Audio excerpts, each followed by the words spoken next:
cometer adultério com ele. Ela queima de lascívia por ele. Então a Bíblia diz que ela começa a se aproximar dele diariamente. Repita, diariamente.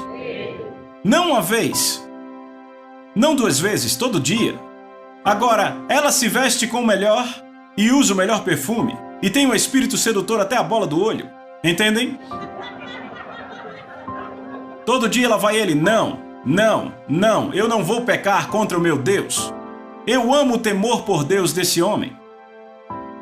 Ele obedeceu, ouça, ele está obedecendo depois de 10 anos, mesmo sem ter visto nenhum sinal da promessa acontecendo. Estão comigo? E então ele continua, não. Finalmente um dia eles estão sozinhos na casa, todos saíram, e ela o pega pela túnica. Deite-se comigo. Ele diz, Deus me livre de pecar contra Deus e seu marido. E ele faz o que a Bíblia diz, ele foge da imoralidade sexual, certo? E quando ele sai da casa, a túnica rasgada, ele sai correndo nu. Ela é uma mulher devassa. Então agora ela está irada. Então ela grita estupro. Então exatamente daquilo que ele está fugindo, ele é acusado. E o que acontece? Potifar o manda para a prisão, o calabouço de Faraó. Agora, olhe para mim, por favor. Quando você pensa no calabouço de Faraó, a prisão, não pense nas nossas prisões hoje. Eu já preguei em muitas prisões. E eu quero dizer isso. Nossas prisões nos Estados Unidos são clubes de campo, comparados ao calabouço. Eu estive num calabouço no Oriente Médio, fisicamente estive lá. Normalmente eram cisternas vazias debaixo da terra. Às vezes o teto tinha apenas 1,5 metro de altura. Muito úmido e muito escuro. E sabe o que a Bíblia diz em Salmos 105? Eles puseram seus pés em ferros e seu pescoço em correntes. E eles o machucaram com essas correntes. Não é lugar para camping, certo? Ele fica no calabouço por 2 anos. Agora eu quero que você pare e pense nisso. Ele chegou no ponto mais baixo de um homem. Há 12 anos atrás, Deus lhe deu um sonho. Ele seria um líder e seus irmãos se curvariam a ele. Foram seus irmãos que distorceram, foram aqueles que perverteram, foram os que agiram com maldade. E ainda assim eles estão desfrutando todos os benefícios do pai rico. Ele, por outro lado, não fez nada a não ser obedecer. Falou do sonho, lançaram num poço. Foi vendido como escravo. Ele era um bom escravo, um escravo obediente, sustentou a palavra de Deus por 10 anos. E parecia que ele prosperava, que Deus o abençoava. Mas então agora, ele obedece à palavra de Deus e ele foge da imoralidade sexual e acaba num calabouço. Então agora o que parece a esse homem é, quanto mais eu obedeço a Deus, pior as coisas ficam. Sabe o que Deus diz em Malaquias capítulo 3? Deus diz, nos últimos dias, ele diz, eu virei para a minha igreja como fogo refinador. Agora, quantos sabem que o refino não é confortável? Ok? E sabe o que Deus diz? Haverá 2 grupos de pessoas na igreja. Durante esse refino, ele disse, o primeiro grupo vai dizer, que bem nos trouxe te servir, Deus. Obedecemos as ordenanças e os mandamentos, mas olhamos a multidão, olhamos os ímpios, e são eles que estão rindo, desfrutando a vida, e eu vou de um teste a outro teste, parece que quanto mais eu oro, quanto mais eu obedeço, pior as coisas ficam. Você já ouviu, ouça, a parábola que Jesus diz, quando a palavra é semeada, imediatamente a aceitam com alegria, mas depois a aflição e a perseguição surgem contra a palavra? Essas pessoas vão estar reclamando, vão dizer, veja, esse povo não obedece a Deus e é feliz, eles desfrutam. E Deus diz, suas palavras são ultrajantes para mim. E então haverá outro grupo, Deus diz, que temerá o Senhor e que vão falar um com o outro a palavra do Senhor, porque meditam no seu nome. Eles passarão pelos mesmos testes, mas não estarão reclamando. Eles manterão seu foco na sua fidelidade.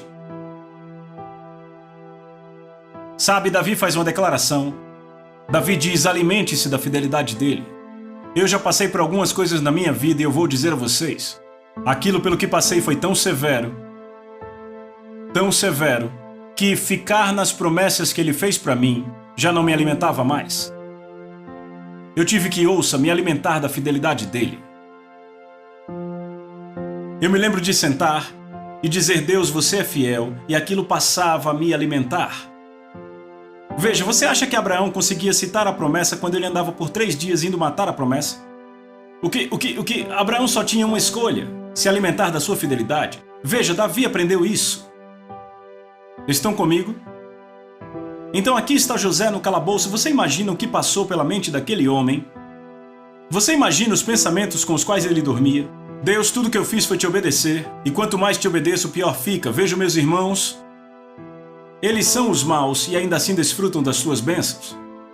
Você imagina os pensamentos com os quais ele tinha que lutar? Você tem que entender, você está num calabouço por 2 anos. Você tem muito tempo para pensar. Cada pedaço da sua liberdade foi tomado, no entanto, ouça, apenas uma liberdade não foi tomada, sabe qual?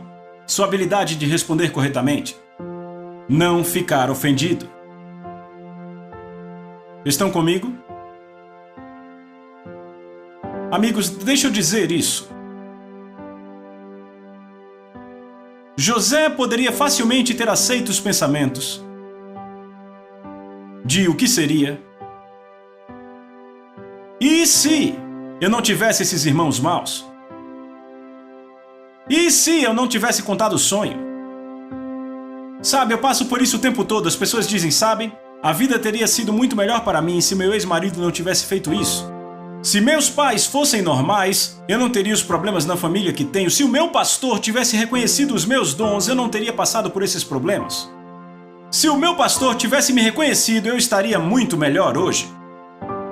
Você já ouviu pessoas falando e se?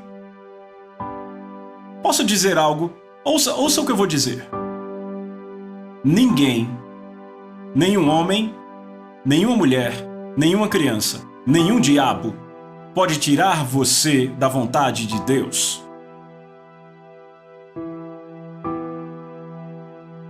Eu quero que isso desça, eu vou repetir.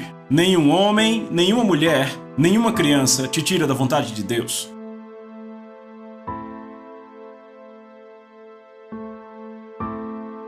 Os irmãos de José disseram algo, eu tenho escrito aqui. Eles disseram o seguinte.